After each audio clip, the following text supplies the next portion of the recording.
mu jaam réew mi bañ naa dootuñu nangu kenn noonu réew mi bañ naa déet bañ naa déet dootuñu fi nangu.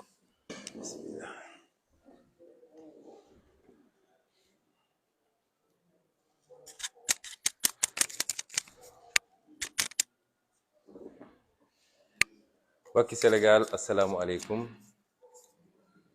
ñoo dellu si ci diir bu gàtt donte tàmbaluñu leen noonu loolu fas yéene waxtaanat ak yéen ci lu gàtt tey mooy tey Sénégal ak àdduna yépp ñoo dundandoo ñoo gisandoo li xew fii ci département de Mbour rawatina ci commune de Joal-Fadiouth. ñëw nañu di def suñu nemmeeku tour ni ñu ko yëgle woon mooy jàpp nañ ni en tant que acteur politique rawatina koo xam ne namm ngaa jiite réew war nañoo dem dajeek Sénégal yépp kenn ku ne nag li gën ci ndaje bi mooy ñu fekk la fa nga dëkk mën a waxtaan ak yow ci contexte bi nga xam ne mooy contexte bi ngay dund. door nañu bésu tey bi doore ko njaga ñaaw ndax xam ngeen ni dañ fa am dëj suñu rakk suñu mbokk parti Bassirou Diomaye Faye mi nga xam ne magam wàññeeku na fi ñetti fan ci gannaaw yàlla na ko yàlla yërëm te jéggal ko. jóge njaga ñaaw ñëw nag ci commune de Nguéniène ñëw fa ñu dalal ñu fa dalal bu mucc ayib. waa dëkk bi yëpp génn ñu waxtaan ak ñoom déglu leen ci seeni mbëbët ak seeni jàmbat waxtaan ak ñoom it ci suñu gis-gis jóge foofu woyale tournée bi dem Jiwaalo waaye bi ñu yeggee Jiwaalo la jafe-jafe yi commencé ndax fekk nañ fa ci takk der loo xam ne jéggi na dayoo te ñun ñépp ñu xam ni takk der yooyu la ci ëpp tey lañu jóge Ndakaaru ñu mobiliser leen andi leen fii ci département de Mbour ngir suñu tournée. bi ñu ñëwee Jiwaalo li ñu njëkk a def mooy dem seeti imam mu dëkk ba saafonteeg moom nuyonteeg moom waxtaan ak moom. ba ñu jógee foofu ñu dem kër labbe seeti monsieur le curé dem nemmeeku njabootam waaye bi ñu nekkee ci biir salon wu monsieur le curé ca lañu capitaine de gendarmerie bi ak ki toftalu ci moom ñëw fekk ñu ci biir salon ne ñu daf ñoo soxla.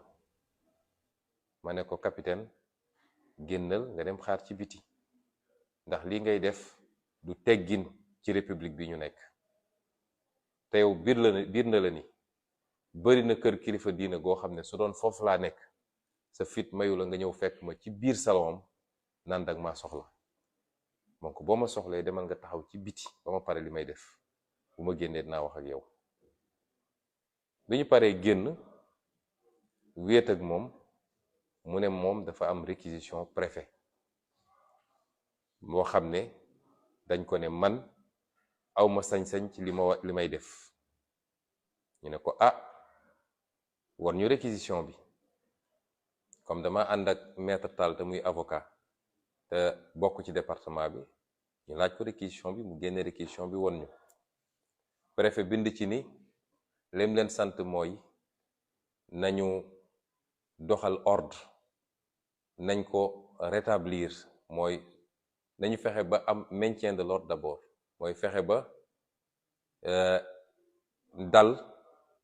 ñu fexe ba dal am su loolu amul it nañ ko rétablir l'ordre mooy su dee dem na ba dal amul nañu delloo ci dal gi. ne leen nag loolu mu leen sant mu ngi daw bis ni ki tey nga xam ne moom laa commencé sama tournée bi ba keroog ma koy jeexal incha allah muy le 23. ma ne ko capitaine man lii gis mu lu ko fi jar ndax man gisuma lu fi perturber ordre bi ma ñëwee dëggu ci dëkk bi ba léegi imam laa seeti jóge ci imam ñëw seeti monsieur le curé te su ma jógee fii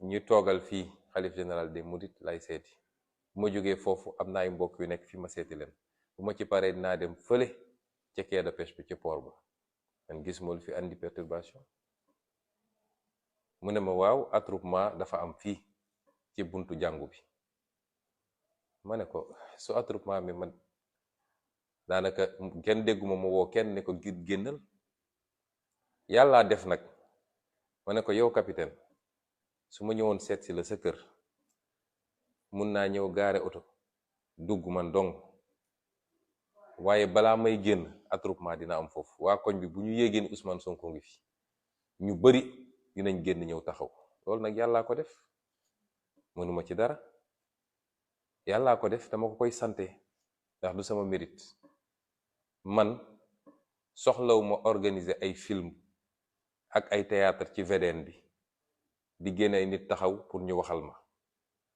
yàllaa ma may loolu su ma génnoon taxaw fii léegi ci buntu kër gi koñ bi fees del dama koy sante yàlla waaye man woowuma kenn ne ko génnal ma ne ko démb bi may def sama live Dakar dégg nga bi may wax ak nit ñi nee naa leen ñëw ma meeting ñëw ma campagne électorale defuma karawaan waaye nag su ma duggee ci dëkk waa dëkk ba yépp daje ci penc bi ne dañ may teeru loolu moom gannaaw yàlla kenn mënu ci dara ñu génnee ci noonu jóge ci curé bi di dem ci balaa ñuy dem d'ailleurs ci ñi toogal foofu communauté mouride ñi ngi doon jàdd pour seeti dégg nga maam quartier traditionnel Joal bi ñoom ñoo ne woon nañu ñëw seet si leen ci fi nga xam ne mooy fi ñuy daje def grand place yooyu sax yu ci bëri gis ngeen ko ci live bi ñu dem foofu nuyonteeg ñoom gis lu toll lu kenn xamul ci ay alkaati ci biir dëkk bi seeni camion seeni pick-up lu nekk ñu jëlee ko Ndakaaru andi waaye bi ñu génnee foofu ba dem ci 3e étape bi wala 4e étape bi dugg ci biir jumaa ji di nuyonteeg kilifa ya ci lañu commencé ñoom di sànni ay lacrymogène ci biti muy lu ñaawa ñaawa ñaaw ñu génn continuer tuuti ndax dama am goro bu dëkk foofu ci kaw tali bi mu wàcc dugg di nuyu samay goro ñu commencé di sànni lacrymogène yi ci buntu kër ga lii nag niñ koy tuddee mooy intimidation la ko ñëpp tuddee waaye man jàpp ma ni intimidation la li ma jàpp mooy ki leen yebal ñoom ñëpp muy président Macky Sall tiit na tiitaange goo xam ne jaaxle na jaaxle goo xam ne ñàkk naa gëm yàlla ñàkk gëm goo xam ne parce que lu jeex na loolu yàlla bi ko yàlla tuddee ni moom la yàlla da koo yombalal yépp waaye bu yàlla tuddee ni jeex na màndarga yi day feeñ ne fang waaye moom ñàkk a gëmadi yàlla gi mu ñàkk gëm yàlla moo tax mu jàpp ni war naa mën a forcer mbir yi ba jàpp na ni Ousmane Sonko warul yëngatu ci réew mi seen stratégie ñoom mooy fexe ba kuy politique rek na nga toog Ndakaaru bis bu ne ñu dugal la ci ay débat yu ñàkk fulla yu amul solo ñu jël ko amplifier ko par voie médiatique ñu bàyyi li nga xam ne mooy fulla Sénégal nekk ci débat yoo xam ne am diw andil diw wax na lii diw for na lale diw saaga na kii noonu nag la ñuy piéger homme politique yi ba ñu bàyyi farata gi kuy homme politique fi mu toll nii mooy dem dajeek askan wi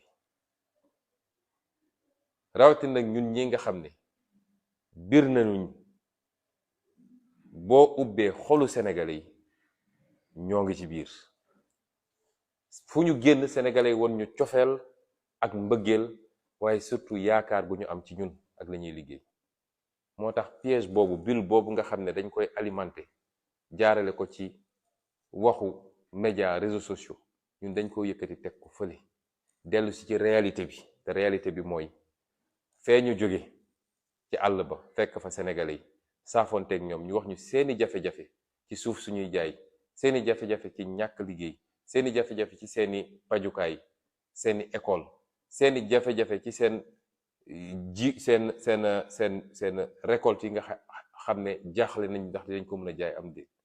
loolu mooy réalité Sénégal te ci réalité boobu la ñu fas yéene nekk fukki weer yi di ñëw. may wax nag Macky Sall pour mu dégg ko bu baax, ndax man du ma wax ak ministre am ab suq la rek bu ñuy yónni, du ma wax ak préfet dañ koo def loo rek mu def, du ma wax ak ñii nga xam ne ndeysaan ñoo ci gën a sonn alkaat yi, ndax li ma gis tey ci gendarme fii ci Joal te li ci ëpp jóge Ndakaaru, bi ñuy dugg Mbuur li ma gis tey ci GMI ñu rangale seeni camion te li ci ëpp jóge Ndakaaru, ñu leen di sonnal di leen fananloo ci mbedd mi. waaye baax na ci tournée ndax gëm naa ni nag maa ngi doog a am kaaraange, ndax lii ma gis nii président de la république sax duñ ko jalonel noonu buy génn. waaye may wax ki leen yebal ñoom ñëpp muy Macky Sall, ma fàttali ko ni bi ñu dooree jàkkaarloo moom ak man ba tey xam na ni su amee ku ragal moroom moom moo ma ragal. moom Macky Sall xam na ni lu toll ni tarfata ayn ci ragal lu jëm ci moom man awma ko. bu doon dese na sago ak xel dina xool neneen nu muy doxale. moom moo yor nguur, yor l'armée, yor police, yor gendarmerie, yor justice, te su tëddee ku ko yeewoon 3 heures du matin ko Ousmane Sonko mu yuux àll bi yépp. waaye awma lu toll ni tarfata ayn ci ragal ko malgré li mu yor yépp.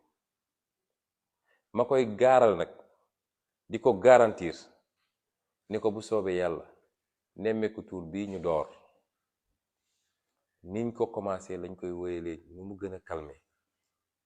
bu ñu xëyee ëllëg dañuy continuer dem fi ñu war a dem, muy Malicounda muy beneen dëkk dinañu continuer suñu nemmeeku tuur ndax ñun kenn mënuñoo intimider. bu dee nag nii lañ ko bëgg a doxalee lañu andi ci armée gendarmerie boobu andi ko ci police andi ko ci renseignements généraux, loolu lépp nañu topp fu ñu dem rek. waaye du tee nii ma ko commencé bu soobee kii bind dinañ ko yeggalee noonu. may wax ak nag patriote yépp na seen xel dal nañu continuer la ñuy liggéey. ñoom nañu jël seen responsabilité ci provocation yi ñuy def te àdduna yëpp gis ko. lu ci am rek ñëpp dinañ ko gis. may dellu nag di waxtaan ak sénégalais yépp, kilifa yi, citoyen ordinaire ak ku munti doon. tooñ baa ngi bëgg a ëpp de te ñëpp a ngi koy gis. ci la ñuy xëy ci la ñuy gont. moom Macky Sall am na sañ-sañ saa yu ko neexee mu taal otoom dem fu ko neex ci réew mi dajale nit ñi jox leen xaalis pour ñu yooxu turam. waaye ñun amuñu sañ-sañ génn ci réew mi dem dajeek sénégalais yi soxlawuñu leen jox xaalis te fu ñu dem par yàllaa ko defee noonu sénégalais yëpp génn ñu saafoonteeg ñoom wax ak ñoom. loolu du am de. dinañu continuer suñu tournée incha allah nii ñu ko doxalee. moom gendarmerie ki ko jiite fii nee na man amuma droit am convoi. waaw kan moo mën a gis Ousmane Sonko fii mu toll ci réew mi ne mu ngi génn moom dong di dawal otoom wala moom ak chauffeur am ne ma ngay dem tournée. dëkk bi bis bu ne convoi am fi, moo xam sëy bu ñuy takk, moo xam ñuy dem sport, moo xam leneen ak leneen. moom bis bu ne mu def convoi. waxuma convoi politique nag, waxuma convoi boo xam ne état wi ko tax a jóg, waaye convoi politique bis bu ne mu def ko. ay ñoñam bis bu ne ñu def convoi. dinañ def convoi. ma ànd ak ñi ma war a ànd ak yépp ñu def suñuy oto, sama sécurité mat sëkk, sama communication nekk ci, ñu dem nemmeeku ñi ñu war a nemmeeku. lii nag lañu bëggoon waxtaan tuuti ak Sénégalais yi te gën a dalal xelu ñi nga xam ne am nañu jeexi jaaxa. àdduna dafa am fu muy toll ku nangu nooteel ak jaay doole luñ la tegati dagan na. dañoo nekk ci réew bu tudd Sénégal am ay charte moom mii di wax tey diggante 2009 ak 2011 dafa wër Sénégal yépp président Ablaye Wade musu koo tere ne ko doo dem doo dugg dëkk sàngam te musul dem moom dong da doon ànd ak ay ñoñam ñu dem. kon suñu nangoo tey mu imposer ñu lii bu yóbboo ñu arrêté li ñuy liggéey. li yëngu nag li ko yëngal ko ëpp doole mooy tiitaange bi nekk ci ñoom jamono ji. élection yi ñu génn ñëpp gis nañu réewu taax yépp wala dëkku taax yépp dañ koo ñàkk. boo gisee bi ma ñëwee Mbour dama ne man Mbour commune taxumaa jóg waaye dëkkaan yi ci biir ñoo ma tax a jóg ndax Mbour commune ñoo ko gañe woon ci élection bi passé donte ñoom ñoo gañe département yi fu ñu gañe département rek ñun ñoo gañe commune bi moo tax man dëkkaan yooyu moo ma intéressé te kenn mënu maa tere dem ci dëkkaan yooyu. kon mbokki Sénégal dañoo bëgg ku am kàddu war a mën a wax ak Macky Sall ne ko li mu nekkee du dëgg na waxtaan ak moom ndax moom mooy taal fitna ci réew mi. bi mu fi nekkee ba léegi fitna la tegu. ku am kàddu mën ko koo wax na téye loxoom ndax xale yi ma gis nii ragaluñu ko de. su génne woon 1 million de alkaati fii xale yi ragaluñu leen. sànni nañ tey seen lacrymogène benn xale bougéwul fi mu taxaw. loolu nag bu yàggee ci fitna lay jur ci dëkk bi. kenn mënuma imposer ma dem toog Ndakaaru naan maa ngi xaar 2024 damay def samay tournée. citoyen la am naa droit circuler fépp ci Sénégal. kon nañu waxante dëgg su coow amee nañu seet kan moo tooñ ñu jàpp ci loxoom ne ko tegal ci suuf ndax li ngay def baaxul ci réew mi. bu ko mënul nag ñun ñépp nag du question par parloo de ñun ñépp ñoo war a ànd mànkoo jàkkaarloog moom ndax lii su wéyee nag lañu amoon ci démocratie Sénégal te li muy wund mooy liberté bi sénégalais bu nekk am dem ak dikk dem nemmeeku ku la neex loolu la Macky Sall bëgg dakkal ci réew mi. ndax dinañ ko nangu ndax di ngeen ko nangu loolu mooy la seule question. man nag en ce qui me concerne xalaatuma koo nangu moo tax ma ne leen bu soobee yàlla ëllëg dinañ wéyal nemmeeku tuur bi te bu dee Macky Sall mën na dëgg 46 départements yi 553 communes yi na waajal ay camion mag ay dragon mag ay pick-up mag fu ma dem nañ ci topp rek ba ñu xam fu muy mujje. ñu ngi leen di gërëm di leen sant. Asalaamualeykum.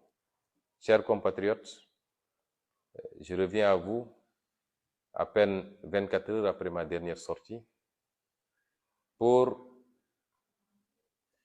apporter quelques éclairages sur les événements d'aujourd'hui. Ce qui s'est passé est indigne d'une démocratie comme le Sénégal. Ce qui s'est passé est la parfaite illustration des velléités dictatoriales de Macky Sall et de son régime. De quoi est-il question? J'avais annoncé depuis très longtemps notre programme de tournée nationale. En tant qu'acteur politique, c'est un minimum que de sillonner le pays à la rencontre des Sénégalais pour échanger,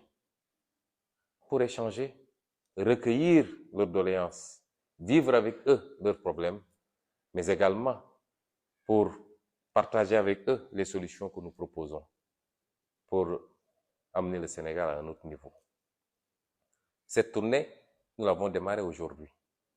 Vous m'avez tous entendu hier dire clairement que je n'appelle à aucune mobilisation, aucun attroupement, parce que je ne suis ni en campagne électorale et je ne suis pas venu pour un meeting. Le concept du Nemmeeku Tour, qui peut signifier en français rendre visite aux citoyens, là où ils habitent. Le concept du Nemmeeku Tour, c'est effectivement d'aller au plus près des réalités des Sénégalais. Et c'est pourquoi quand nous entrons dans une localité, particulièrement le milieu rural, nous allons rendre visite aux autorités religieuses, aux chefs de village. Nous allons rendre visite à nos militants, chez eux.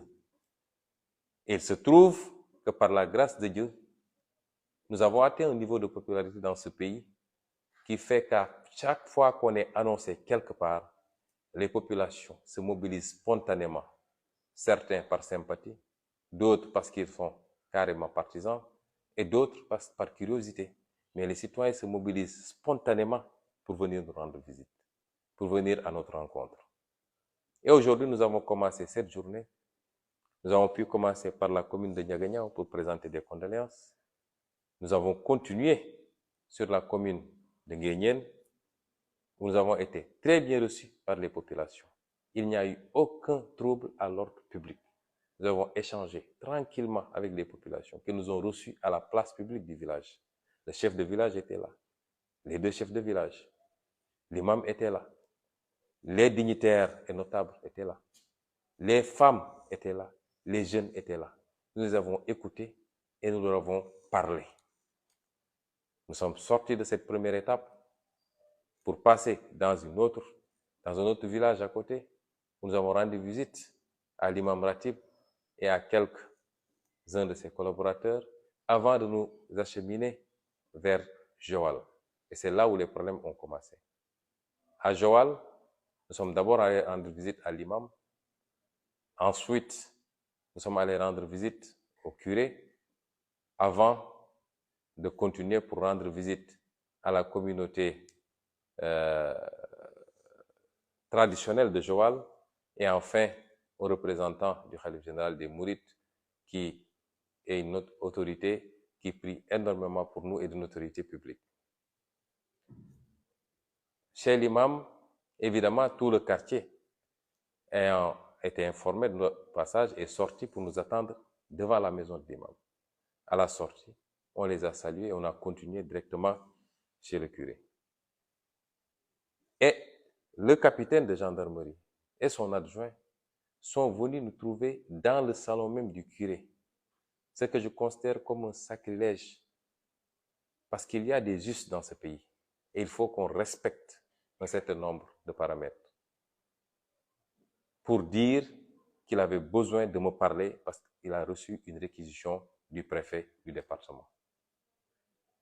Je lui ai demandé poliment d'évacuer la salle et de nous laisser terminer parce que j'aurais été chez certaines autres autorités religieuses de ce pays, ils n'auraient jamais eu le courage de venir nous trouver à l'intérieur pour faire ce qu'ils ont fait aujourd'hui. Et quand on est sorti de là-bas, il nous a parlé d'une réquisition, nous lui avons demandé de nous la présenter, ce qui fut fait, et nous avons vu que dans cette réquisition, le préfet leur demandait de maintenir l'ordre, ce qui est tout à fait de l'ordre du normal, c'est leur travail, ou de rétablir l'ordre si celui-ci venait à être perturbé, et que cette injonction valait de la date d'aujourd'hui où nous démarrons notre tournée jusqu'à la fin de cette tournée dans le département, c'est-à-dire le 25. Je me suis adressé à ce capitaine pour lui dire qu'ils étaient en train de créer des problèmes là où il n'y en avait pas. Que depuis que je suis entré dans le département, il n'y a jamais eu trouble à l'ordre public. Et que c'est leurs agissements qui risquaient de créer justement ces troubles à l'ordre public. Et qu'ils ne peuvent pas venir me trouver chez une autorité religieuse, à l'intérieur de son salon, pour me parler de troubles à l'ordre public. Et nous sommes sortis de là-bas pour nous acheminer vers l'étape suivante. Et c'est là-bas qu'ils ont commencé à tirer des grenades lacrymogènes contre les jeunes badauds qui étaient sortis spontanément parce qu'ils ont appelé que j'étais de passage. C'est indigne d'une république, ces comportements. Notre gendarmerie nationale doit être redéployée à autre chose qu'à ses basses besognes. Et je peux vous assurer que j'ai même pitié de ces gendarmes qui sont des citoyens comme nous, ont leur ressenti. Ils savent très bien que ce qu'on leur fait faire, s'ils avaient le choix, ils n'auraient jamais fait.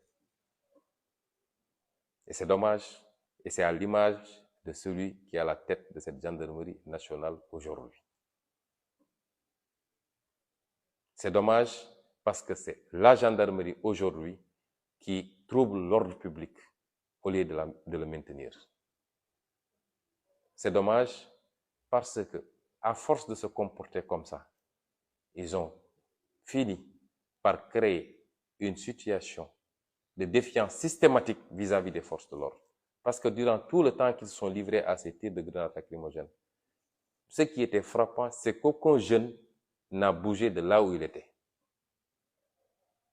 Et c'est une autre république que nous voudrions que cette image d'une gendarmerie désacralisée pour faire des tâches politiques, voire politiciennes. Mais ce que je voudrais dire à M. Macky Sall, parce que je ne m'adresserai pas à tout le reste de la chaîne, ils ne sont pas mes alter-égos, ni mes interlocuteurs, c'est qu'il perd son temps. Depuis 7 ans qu'on se fait face, s'il n'a pas encore compris qu'il ne m'inspire aucune peur, quand je le vois agir ou parler, c'est un tout autre sentiment qui m'anime que la peur. De lui et de moi, s'il y a quelqu'un qui éprouve ce sentiment de peur vis-à-vis de l'autre, tous les Sénégalais savent que c'est Macky Sall.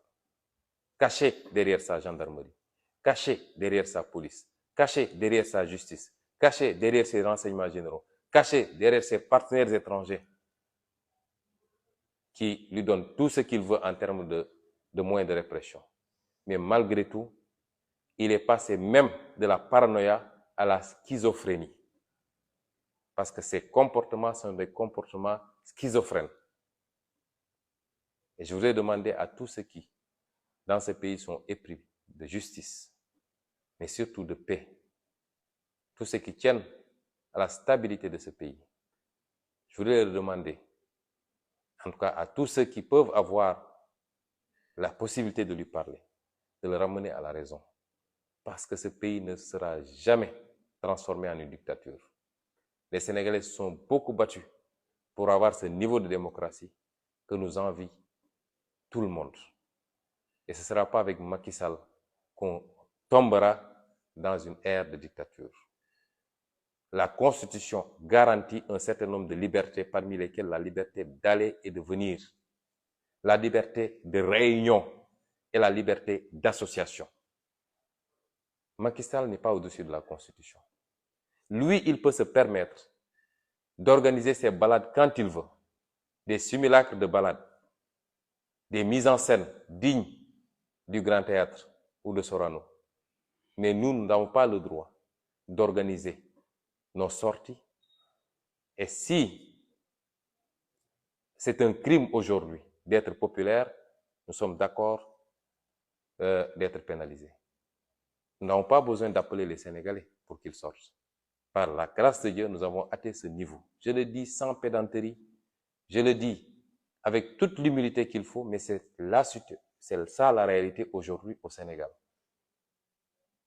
Et je continuerai avec tout mon staff, parce que la gendarmerie nous dit que nous n'avons pas le droit d'avoir un convoi. Au nom de quoi? Je ferai une tournée nationale dans une seule voiture, moi seul Ousmane Sonko, ou moi et mon chauffeur et un garde du corps. Jamais. Je rappellerai aux Sénégalais et au monde entier que de 2009 à 2012, Macky Sall a fait le tour du Sénégal. Lui-même, il s'en vante en disant qu'il a fait plus de 4000 villages ou je ne sais pas quel autre chiffre. Il a fait le tour du Sénégal. Ce que je suis en train de faire. Abdoulaye Wade ne lui a jamais interdit de faire ces tournées-là. De 2009 à 2012. Et aujourd'hui, il veut nous interdire à nous de faire ces tournées. Au nom de quoi? En réalité, cette schizophrénie cache mal une réalité. C'est que dans leur stratégie, ils ont toujours voulu cantonner l'opposition à Dakar. créant tous les jours un nouveau sujet de débat futile, amplifié par les médias et les réseaux sociaux. Des débats qui relèvent plus du fait divers que de la réalité du vécu des Sénégalais. Et c'était ça leur stratégie. Parce qu'ils savent très bien qu'ils ont perdu ce pays, qu'ils ont perdu l'estime des Sénégalais, et que nous, de l'opposition, qui avons gagné cette estime, il ne nous reste qu'à aller à la rencontre des Sénégalais pour parachever le travail. Et c'est ça qui leur fait cette peur bleue, qui les amène à se comporter de cette manière-là. Lui, il a annoncé ces tournées économiques, qui ne sont que des tournées politiques déguisées. Et moi, je n'ai pas le droit de faire des tournées. L'injustice a atteint un niveau extrêmement grave dans ce pays. Les gens ont l'habitude de regarder faire, et dès qu'on réagit, ils essaient de nous coller l'étiquette de violence. S'il y a des non-violents dans ce pays, c'est nous. Nous sommes toujours attaqués. Nous sommes tués. Nous sommes emprisonnés. Nous sommes empêchés de circuler. Aux yeux et aux yeux de tout le monde. Et il suffit qu'on réagisse une seule fois pour qu'on dise qu'on est violent. Et je voudrais rassurer les Sénégalais enfin que nous allons tranquillement continuer cette tournée. Demain, s'il plaît à Dieu. Ce qu'ils ont déversé ici à Mbour en termes de gendarmes et de GMI, je crois que s'il arrivait quelque chose à Dakar, il n'aurait pas suffisamment de troupes pour réagir. Mais ça ne passe pas parce qu'ils ne peuvent pas nous intimider. Demain, nous allons continuer tranquillement notre tournée dans les communes qui sont prévues. Nguyen, Nguyen, Malikunda et autres. Certainement, peut-être les communes du sud du département. Et nous la tiendrons comme nous l'avons démarré aujourd'hui. S'ils peuvent nous suivre avec ces pelotons de gendarmes, de GMI, tous ces camions, ces pick-up, tant mieux, ils n'ont qu'à nous suivre. Mais rien ni personne ne pourra nous empêcher, s'il plaît à Dieu, de continuer cette tournée sur l'ensemble du territoire national. Le Nemmekou Tour continue de plus belle. Sénégalais et Sénégalaises, je vous remercie et vous souhaite une bonne soirée. Merci.